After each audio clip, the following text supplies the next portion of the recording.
Hello, my name's Nils O'Donoghue and I'm one of the solicitors who works in our regulatory and crime team at Chadwick Lawrence Solicitors. We've had a lot of inquiries over the last week or so regarding the government's plan to conduct rapid mass testing within employment workplaces. The government has announced that it plans to post up to 400,000 rapid tests which can pick up whether someone has coronavirus each day. And we've had a lot of inquiries about whether this requires further steps in respect of data protection laws. And the short answer to that question is yes. And you also need to be particularly careful as data relating to someone's health is categorised as special category data. The ICO has released guidance on what it expects of employers in respect of data protection steps in relation to not only whether you can test your employees, but the data that you will keep behind that. And the first step that they recommend that you take is that you undertake what's known as a data impact assessment, which focuses on the areas of risk that may arise as a result of you keeping this data. The first part of this assessment should be, is the testing and processing of this health data actually necessary? And we'd recommend as part of your risk assessment that you consider the type of work that you do, the type of premises that you have, and whether your employees are working from home at the moment. You should then hopefully, from answering those questions, work out whether you actually need to keep this data at all or conduct tests in the workplace. If you do not, and you can't justify either testing your employees in respect of their COVID status or keeping this data, then you should not do so. It may also be that there are special health and safety regulations which apply to your business which would justify the keeping and storing of this data. But the ICO guidance makes it absolutely clear that you need to show that the storage of health data, including the result of a COVID test, is necessary for your business.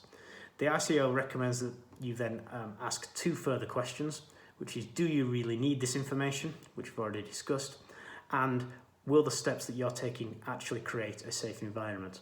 So, for example, it would be unnecessary to store health data if everybody within your organisation is working from home at the moment.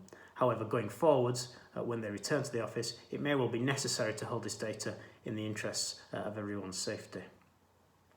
I would also recommend that in your data impact assessment that you outline how you're going to make sure that this data is the least intrusive method. So, for example, if you have a clutch of employees who might be deemed high risk in terms of their workplace situation and contracting COVID, it might be that you limit the testing and storing of the COVID data in relation to these high risk employees only, as opposed to simply making this a blanket provision. You then need to be able to establish what's known as a lawful basis for not only testing the employees, but the storing of this data. Our advice is that to private companies, the most appropriate lawful basis under the GDPR is that it is in your legitimate interests to test your employees and store this data. You do need to go a further step, however, and that is because this is special category data, you need to identify what is known as an Article 9 condition for processing this data. We would advise that the most appropriate condition under the GDPR and Article 9 that you would use is that you are testing your employees under your employee health and safety conditions. We've also had a lot of questions about what you need to tell staff in relation to your plans if you are going to test and store data in respect of whether they have tested positively or negatively as a result of that test. Our view here is that transparency is absolutely critical. You need to be open and honest with your employees and also any third parties about why you need this data, what decisions may flow from this, and also putting this into a clear and easily accessible policy. You should also let your employees know who will have access to this data and how long it will be kept for, as well as detailing the usual information rights and rights of access that your employees have in respect of any COVID test results.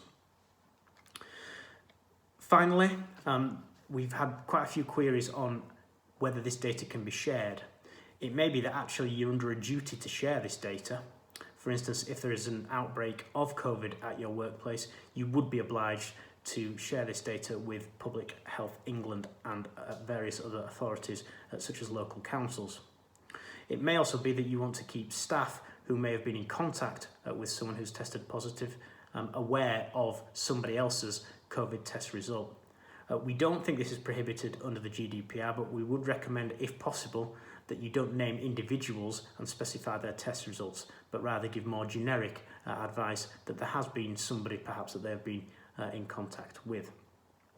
So, in summary, to follow the ICO guidance, you must ensure that if you are keeping COVID test results, that they are processed lawfully, fairly and transparently. Ensure that you draft a data impact assessment. Be honest and open with staff about how and why you will use this data. Make sure that you include within any policy and data impact assessment how long the information will be stored for and how it will be kept secure. And make sure that you identify that you have a legitimate interest as a lawful basis for storing this data, but also make sure that you've considered the fact that this data is classified as special category data, and therefore you will need an Article 9 condition as a result. I hope this video has helped, and if you have any further questions, please do contact us.